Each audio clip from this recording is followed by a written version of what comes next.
Markus pasal 8 hari Senin tanggal 20 Oktober 2025.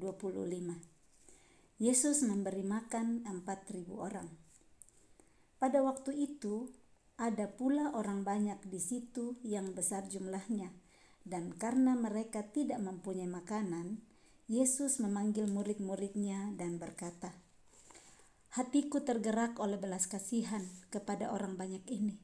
Sudah 3 hari mereka mengikuti aku dan mereka tidak mempunyai makanan. Dan jika mereka kusuruh pulang ke rumahnya dengan lapar, mereka akan rebah di jalan sebab ada yang datang dari jauh." Murid-muridnya menjawab, "Bagaimana di tempat yang sunyi ini orang dapat memberi mereka roti sampai kenyang?" Yesus bertanya kepada mereka, "Berapa roti ada padamu?" Jawab mereka, 7.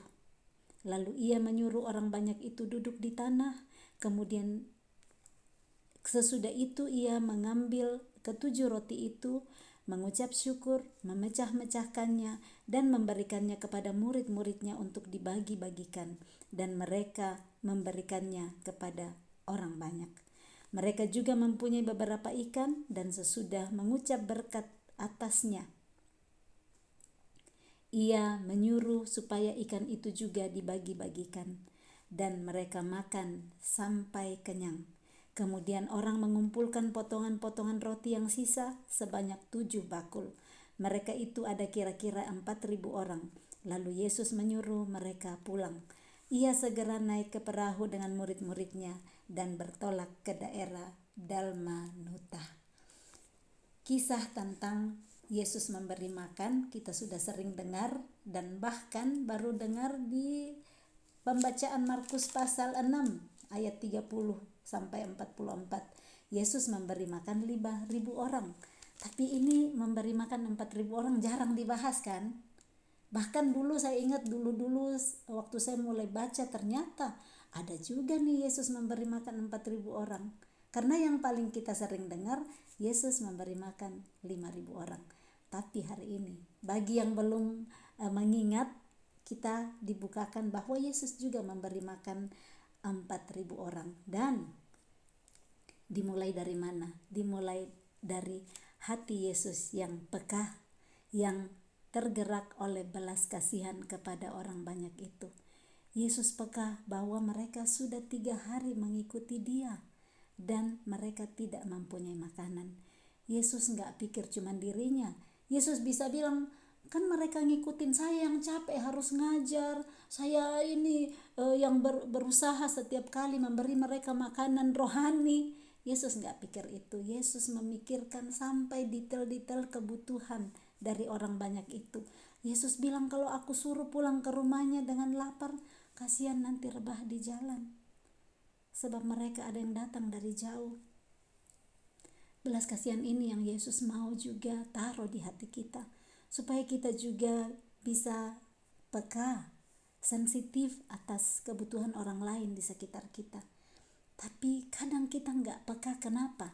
Karena kita sibuk konsentrasi dengan kebutuhan kita sendiri. Kita sibuk dengan masalah kita sendiri.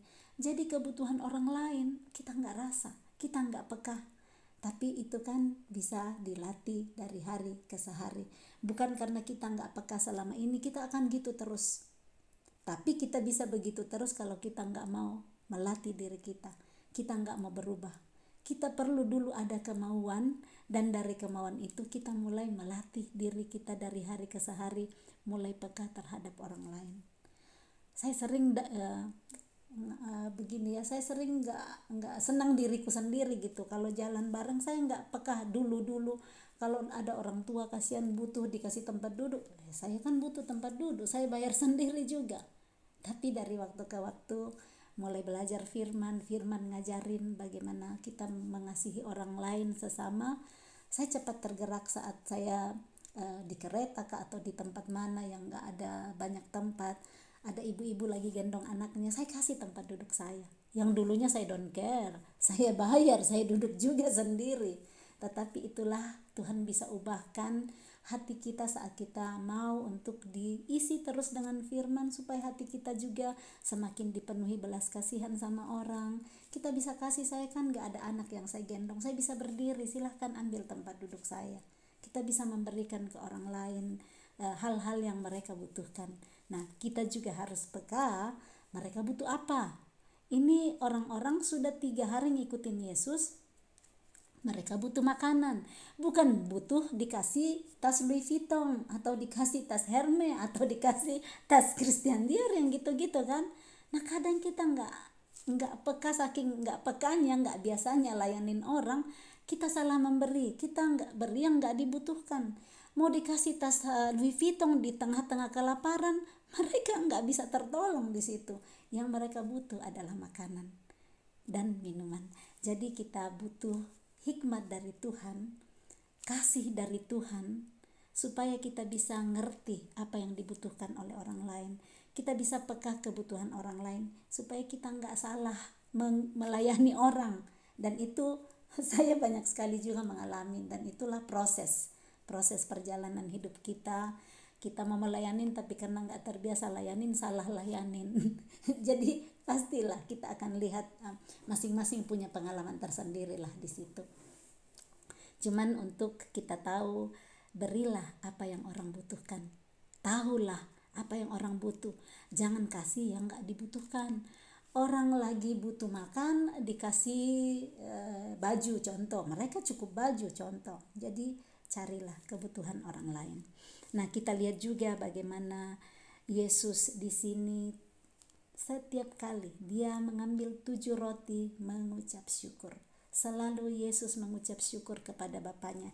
Yang sekarang kan kita selalu berdoa mau makan, mau minum, kita mengucap syukur kan. Tetapi ada yang doa kita dari doa dulu waktu sekolah minggu, masih doa yang sama sampai hari ini. Tuhan berkati makanan ini, amin. Nah, apakah kita sudah mau mengganti doa kita hari ini, mengucap berkat untuk kondisi yang ada hari ini? Tidak apa-apa lah, ucapkan terima kasih untuk nasi yang ada hari ini, sayur yang ada hari ini. Berkati orang yang masak, berkati tangan-tangan yang sudah mempersiapkan sampai ada di depan kita. Yesus berikan teladan mengucap syukur. Itu di ayat 6, dia mengambil 7 roti dan dia ucap syukur. Kemudian juga waktu dikatakan ada beberapa ikan di ayat 7, dia pun mengucap berkat atasnya. Yesus memberi teladan untuk mengucap syukur, mengucap berkat di atas semua yang dia berikan dalam hidup kita. Ada ayat 4 yang saya lupa tadi angkat, bagaimana murid-murid waktu dibilang Yesus bahwa hatiku tergerak oleh belas kasihan, kita akan memberi makan untuk mereka. Nah, murid Yesus langsung bilang, bagaimana di tempat yang sunyi ini orang dapat memberi mereka roti sampai kenyang? Murid melihat fakta. Betul, kenyataan di depan mata seperti itu. Bagaimana mungkin bisa kasih makan orang segitu banyak di tempat seperti ini, di tempat yang sunyi? Tuhan mau mengajar murid-murid untuk berpikir out of the box. Yang kelihatannya gak bisa dilakukan, Yesus mau tunjukkan. Di mana ada kemauan, di situ ada jalan. Di mana ada belas kasihan, yang gak memikirkan diri sendiri, Tuhan sanggup buka jalan di sana. Dan kita lihat berikutnya, jadi setelah Yesus mengucap syukur, mengucap berkat, dibagi-bagikan. Dan kita lihat bagaimana mereka semua bisa makan sampai kenyang. Firman Tuhan mengajari kita, Matius 5 ayat 6, berbahagialah orang yang lapar dan haus akan kebenaran, karena mereka akan dipuaskan. Ini orang 3 hari 3 malam ngikut Yesus. Mereka dipuaskan makanan rohani, tetapi mereka juga butuh untuk jasmani, laparnya. Yesus tahu kebutuhan kita masing-masing, dan dia tahu mencukupkan kita. Yesus tahu bagaimana kerinduan kita mencari dia. Dia akan bukakan jalan supaya kerinduan kita tergenapi, kerinduan untuk mengenal dia dengan benar. Karena banyak sekali kita kenal Yesus tetapi kenal dengan salah kenal. Bisa kita lihat dia dalam pertemanan, kita lihat teman kita cuman dari jauh, kita pikir dia sombong, kita pikir dia enggak sapa kita, padahal kasihan mungkin dia ternyata malu menyapa duluan, padahal kita udah kasih label bahwa dia sombong. Nah, semakin kita mau terbuka untuk mengenal orang lain, mengenal Dia dengan benar, kita tahu bagaimana Yesus, kita akan semakin tahu bagaimana untuk hidup seperti teladan yang Dia sudah berikan kepada kita. Jadi dari hati yang tergerak oleh belas kasihan, Yesus mengadakan mujizat untuk 4.000 orang. Ada sisa juga 7 bakul, dan yang makan ada kira-kira 4.000 orang. Kita lanjut perikop berikutnya, orang Farisi meminta tanda. Lalu muncullah orang-orang Farisi dan bersoal jawab dengan Yesus untuk mencobai Dia.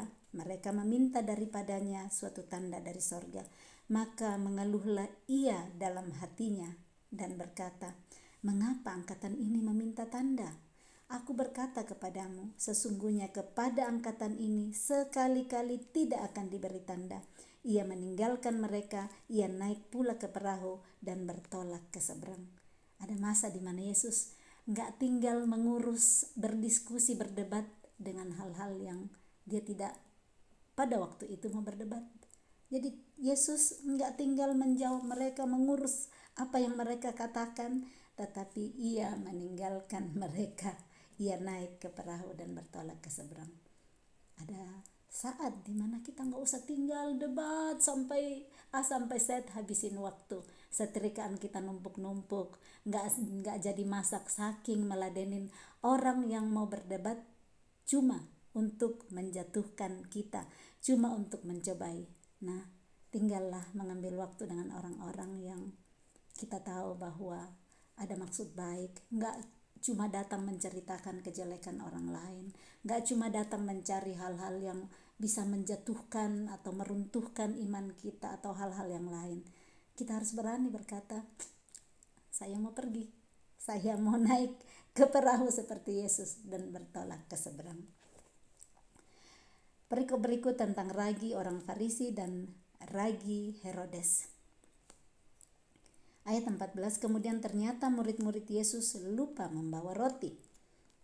Hanya sebuah saja yang ada pada mereka dalam perahu. Jadi ini kan di perikop sebelumnya ayat 13, mereka naik bertolak ke seberang, naik ke perahu. Nah, di dalam perjalanan ini murid-muridnya melihat bahwa hanya satu roti saja yang ada pada mereka dalam perahu. Lalu Yesus memperingatkan mereka, katanya, berjaga-jagalah dan awaslah terhadap ragi orang Farisi dan ragi Herodes. Maka mereka berpikir-pikir dan seorang berkata kepada yang lain, itu dikatakannya karena kita tidak mempunyai roti. Ini murid-murid pada bisik-bisik mungkin gitu ya. Ini Yesus bicara tentang berjaga-jaga terhadap ragi orang Farisi dan ragi orang Herodes. Karena ragi berhubungan dengan roti kan, ragi dipakai untuk membuat roti mengembang. Nah, ini Yesus pakai situasi, pakai hal-hal untuk menarik benang merah untuk memberikan pengajarannya. Jadi Yesus nggak pakai contoh yang jauh, nun jauh di sana, padahal di depan matanya ada lagi cerita tentang ragi, cerita tentang roti. Nah, Yesus pakai di situ untuk masuk mengajar.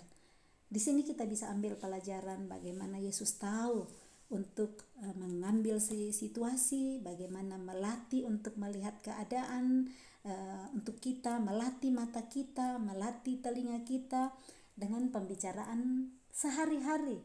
Jadi nggak harus cari yang tinggi-tinggi di sana yang belum sampai pikiran kita. Kadang ya kita mau belajar teologi yang tinggi-tinggi, nah belum sampai banget sama kita. Yang kita cuma tahu potong kangkung di dapur, potong singkong, tumis lombok, yang seperti itu. Tuhan sanggup ngajarin kita dengan kondisi-kondisi pembicaraan kita, cerita tentang singkong rebus, ubi goreng, kangkung tumis kalau kita ibu-ibu. Nah, seperti itu Yesus, dia pakai pembicaraan sehari-hari untuk melatih telinga kita, melatih mata kita untuk nanggap hal yang ada di depan kita saat itu. Nah, kita sekarang paling seringnya cari yang nun jauh di sana, dan yang di depan mata kita nggak perhatikan yang sebenarnya bisa sangat menolong kita. Dan ini murid-muridnya berpikir-pikir, dan seorang yang lain berkata, Yesus bilang gitu karena kita nggak punya roti kan. Nah, di sini ayat 17, dan ketika Yesus mengetahui apa yang mereka perbincangkan, ia berkata, Mengapa kamu memperbincangkan soal tidak ada roti? Belum jugakah kamu paham dan mengerti? Telah degilkah hatimu? Yesus ini bisa nyuntik keras sekali murid-murid ya, dibilangin degil kan. Degil itu yang aduh kamu nggak nanggap, kamu nggak mengerti, sudah tahu dan harus perlu diulang-ulang. Telah degilkah hatimu? Kamu mempunyai mata, tidakkah kamu melihat? Dan kamu mempunyai telinga, tidakkah kamu mendengar? Tidakkah kamu ingat lagi pada waktu aku memecah-mecahkan 5 roti untuk 5.000 orang itu? Berapa bakul penuh potongan-potongan roti kamu kumpulkan? Jawab mereka, 12 bakul. Masih ingat betul? Masih ingat. Langsung jawab 12 bakul. Dan pada waktu 7 roti untuk 4.000 orang itu, berapa bakul penuh potongan-potongan roti kamu kumpulkan? Jawab mereka, 7 bakul. Lalu katanya kepada mereka, masihkah kamu belum mengerti? Kalau hitung-hitungan cepat sekali kita nggak lupa ya, berapa euro itu dulu kamu pinjam, euro berapa, gampang diingat. Kalau namanya uang, kadang begitu manusia ya, yang namanya uang hitung-hitung ini kan jumlah berapa, langsung ingat 12 bakul, langsung ingat 7 bakul, tapi nggak ingat bagaimana itu Tuhan sanggup melakukan mujizat lewat hal-hal yang sedikit. Dan yang Tuhan mau ngajarin di sini supaya nggak tercemari. Hati-hati, ragi itu kelihatannya kecil sekali tapi bisa membuat roti mengembang. Hati-hati dengan satu ajaran yang salah, bisa membuat kita salah banyak sekali dalam hidup. Berhati-hati mau mendengar pengajaran yang mana. Karena ini Yesus bilang, berjaga-jagalah dan awaslah terhadap ragi orang Farisi dan ragi Herodes. Bagus kita terus berhati-hati. Tesalonika bilang, ujilah segala sesuatu dan peganglah yang baik. Bagaimana kita bisa menguji sesuatu, pegang yang baik kalau nggak pernah baca Alkitab? Yang kita mau pakai untuk menguji hanya yang dari telenovela, dari drama Korea, dari cerita CNN, dari semua kita pakai menguji. Bagaimana kita mau menguji dengan benar kalau kita tidak pakai alat penguji yang tepat? Alat penguji yang tepat hanya firman Tuhan. Saat kita bisa pakai firman Tuhan untuk menguji, kita akan tahu yang mana yang Yesus mau dan yang mana yang tidak. Supaya saat kita punya mata, kita bisa melihat, saat kita punya telinga, kita bisa mendengar. Dan saat itu kita bisa lakukan seperti di Yehezkiel. Lihatlah dengan teliti, dengarlah dengan seksama dan cermat, perhatikanlah baik-baik. Yehezkiel sudah mengatakan di situ. Kita sudah baca bersama-sama. Tidakkah kamu ingat lagi? Jadi ternyata kita perlu ingat. Bagaimana supaya kita ingat? Diulang-ulang. Ulang-ulanglah cerita sama teman-teman. Ulang-ulanglah berbagi. Itu akan membuat kita gak lupa. Jadi dengan mengulang-ulang, berbagi kebaikan Tuhan dalam hidup kita, bercerita ke diri kita sendiri betapa baiknya Tuhan di masa lalu untuk saya, membuat kita gak lupa saat hari ini kita dalam kesusahan. Kalau hari ini kita dalam masalah besar, kita akan ingat seperti Raja Daud berkata, Mazmur 103, pujilah Tuhan hai jiwaku dan janganlah lupakan segala kebaikannya. Bagaimana supaya kita kuat menghadapi ujian hari ini?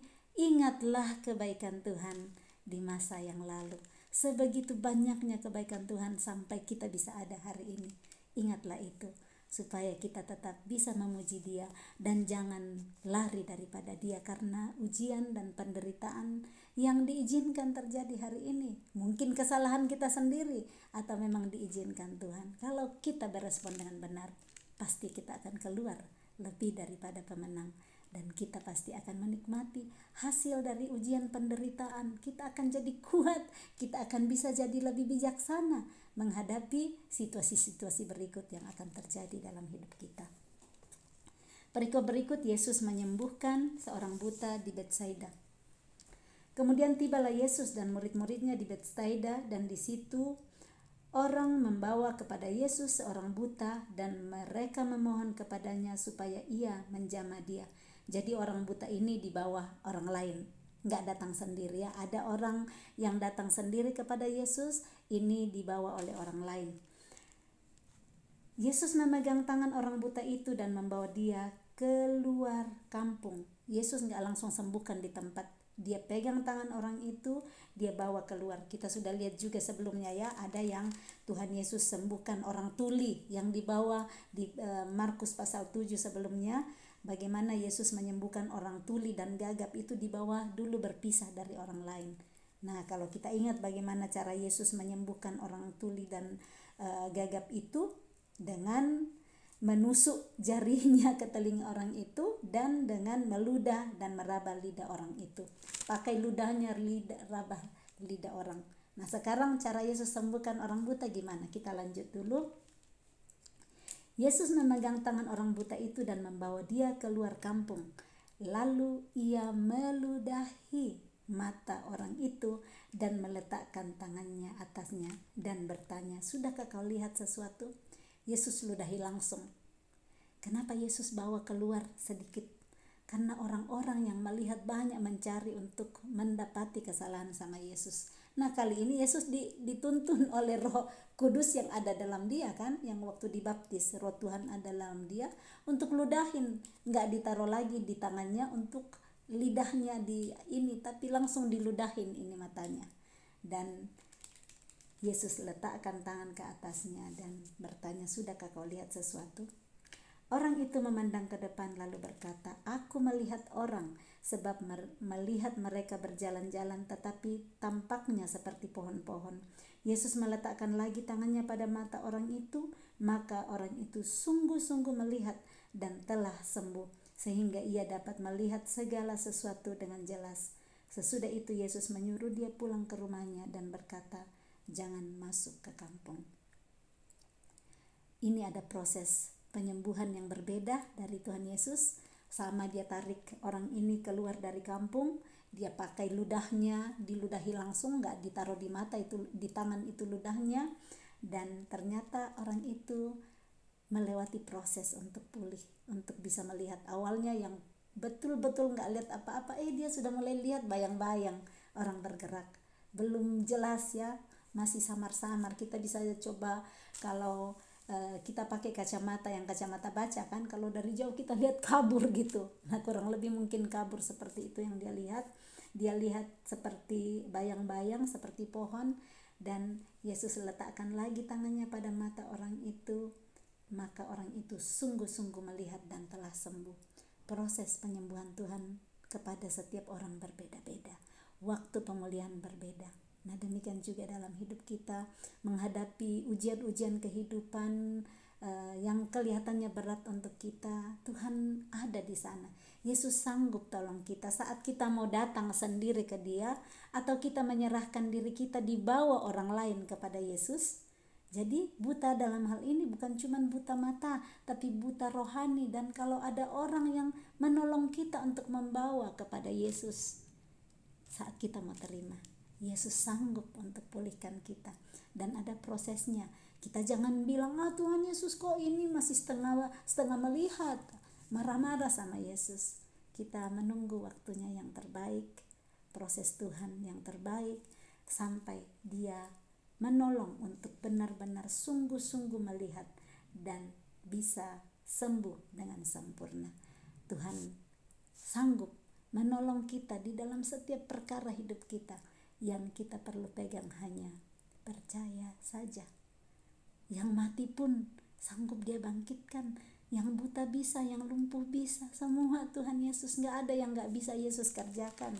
Markus pasal 7 ayat terakhir itu bagus banget yang dikatakan, Ia menjadikan segala-galanya baik. Yang tuli dijadikannya mendengar, yang bisu dijadikannya berkata-kata, yang lumpuh dibuat berjalan, yang buta dibuat melihat. Jadi kita aminkan ini. Markus 7 ayat 37, Ia menjadikan segala-galanya baik.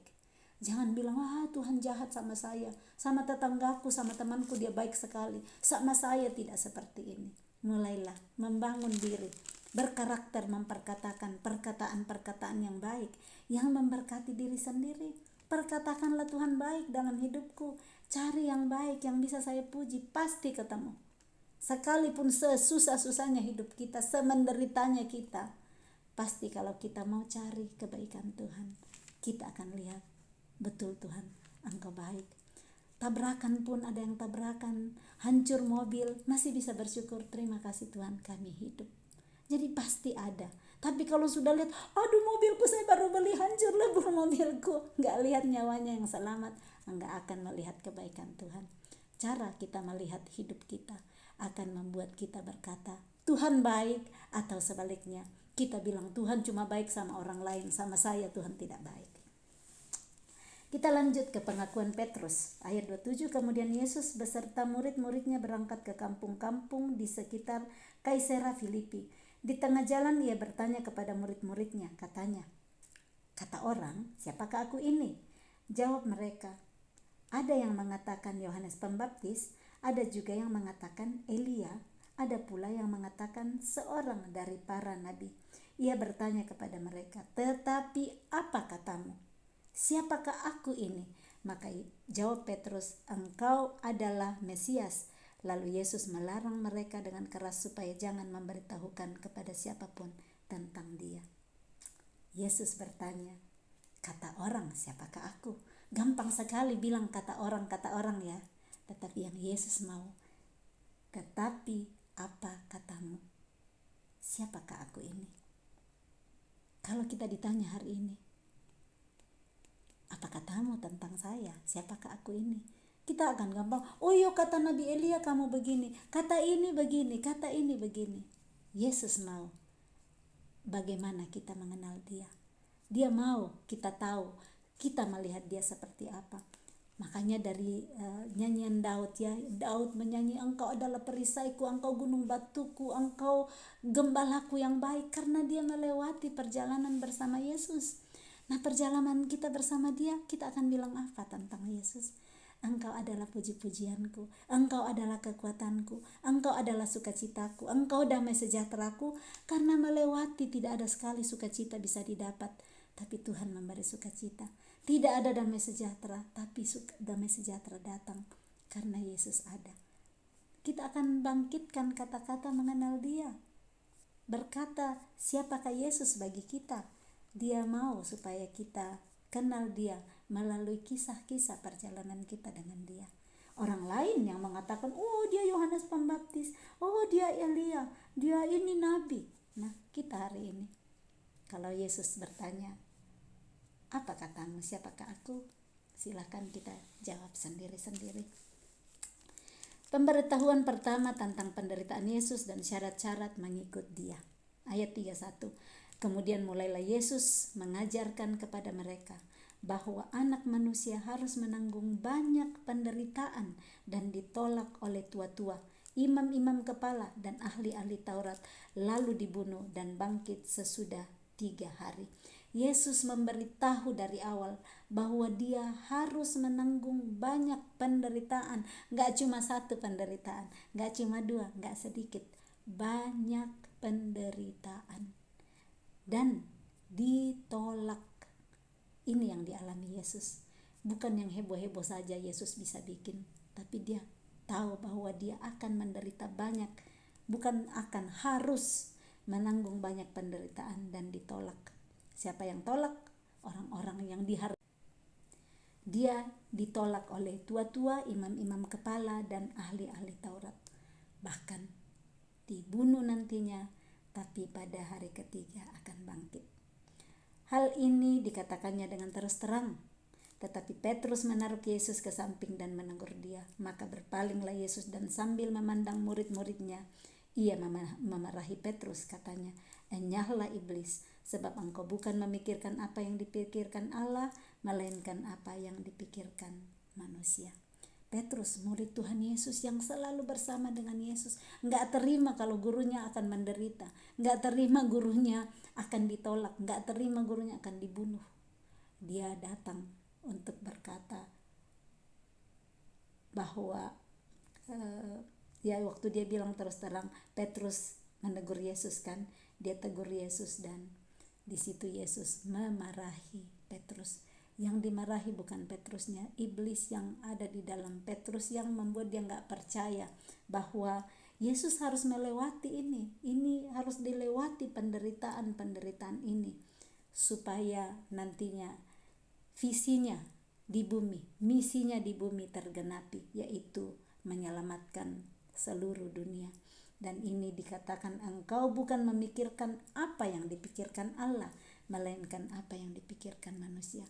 Kita perlu terus-menerus memberikan pikiran kita supaya Roh Kudus yang berpikir di dalam hati kita, supaya yang kita pikirkan hanya apa yang dipikirkan Allah.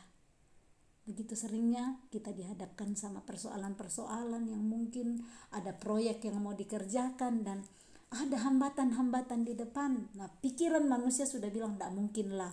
Biasanya kan sudah di ACC dulu, sudah keluar dana. Makanya kita akan segera bilang, biasanya begitu tidak jadi nih proyek.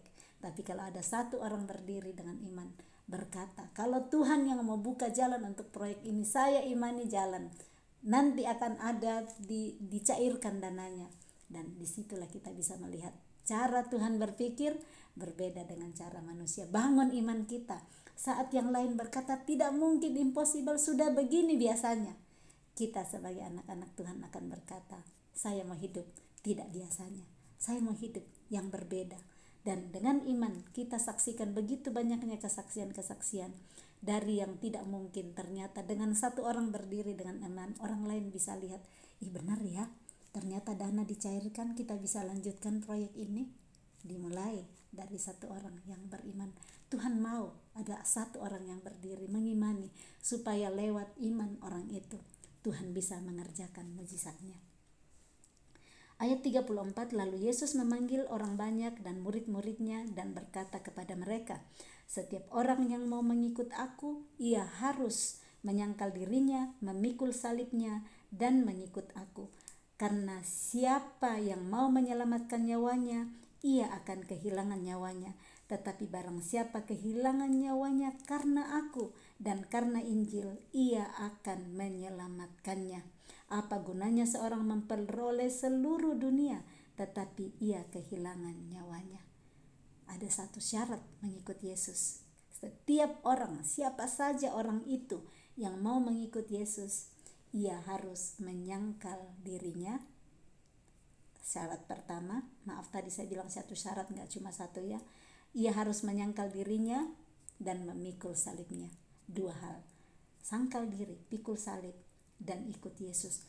Gimana caranya sangkal diri, gimana caranya pikul salib? Kan Yesus sudah gak ada salibnya hari ini, dia sudah pikul dulu, sudah dibantu Simon dari Kirene. Gimana saya mau pikul salib hari ini? Salib kita adalah beban-beban penderitaan daging yang kita alami, yang ada untuk kita semakin dimatikan daging kita. Itu berat dan sakit.